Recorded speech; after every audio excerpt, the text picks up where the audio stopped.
திருவண்ணாமலை சிவஸ்தலம் என்றாலும் பல அம்மன்களின் ஆதிக்கம் நிறைந்த ஊர் என்றே இதை சொல்வார்கள்.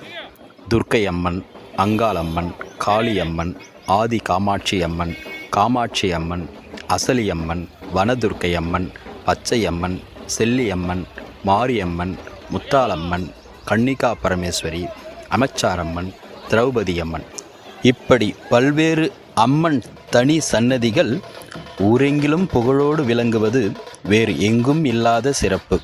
திருவண்ணாமலையில் சிவராத்திரிக்கு மறுநாள் அமாவாசை அன்று அங்காளம்மன் பரமேஸ்வரிக்கு நடத்தப்படும் மயான கொள்ளை என்கின்ற மயான சூறை மிகவும் சிறப்பு வாய்ந்த ஒரு திருவிழா.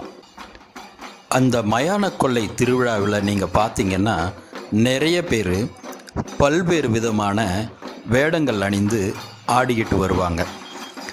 சிவன் வேடம், பார்வதி வேடம், காளியம்மன் வேடம், முனீஸ்வரன் வேடம், இப்படி பல பேர் பல வேஷங்கள் போட்டு ஆடிக்கிட்டு வருவாங்க.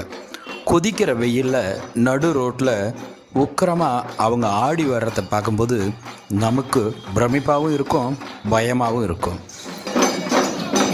அவங்க எதுக்கு அப்படி செய்கிறாங்க தெரியுங்களா? அது ஒரு வகை வேண்டுதலுங்க.